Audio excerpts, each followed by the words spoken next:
اعوذ باللہ من الشیطان الرجیم بسم اللہ الرحمن الرحیم۔ السلام علیکم ناظرین حضرات، آپ دیکھ رہے ہیں زویا لائف ہیلتھ کیئر۔ دوستو، آج میں آپ لوگوں کو ایک عمل بتانے جا رہا ہوں۔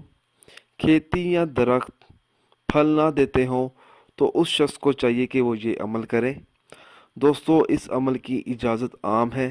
عمل بتانے سے پہلے میری آپ لوگوں سے گزارش ہے، دوستو اس عمل کو آپ لوگوں نے جائز مقصد کے لیے استعمال کرنا ہے، ناجائز مقصد کے لیے ہرگز استعمال نہیں کرنا، ورنہ کوئی فائدہ نہیں ہوگا۔ اگر کسی شخص کی کھیتی یا درخت پھل نہ دیتے ہوں یا ٹھیک طرح سے پروان نہ چڑھتے ہوں تو اس شخص کو چاہیے کہ وہ یہ عمل کرے۔ عمل اس طرح سے شروع کرنا ہے: صاف پانی لے کر باوضو حالت میں اول و آخر 3 مرتبہ دودھ پاک پڑے اور درمیان میں 3 مرتبہ سورۃ الرحمن پڑھ کر دم کرے اور کھیتی یا درخت کے جڑوں میں یہ پانی چھڑک دے۔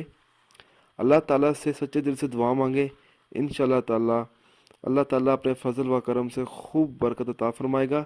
دوستو، جب بھی آپ نے یہ عمل شروع کرنا ہے تو سچے دل سے شروع کرنا ہے۔ یہ عمل آپ لوگوں نے تب تک جاری رکھنا ہے جب تک آپ کو کامیابی حاصل نہ ہو۔ دوستو، اگر آپ کو ہماری یہ ویڈیو پسند آئی ہے تو اس کو لائک کیجئے اور شیئر کیجئے، ساتھ ہی میرے channel Zoya life health care کو سبسکرائب بھی کیجئے۔ جزاک اللہ۔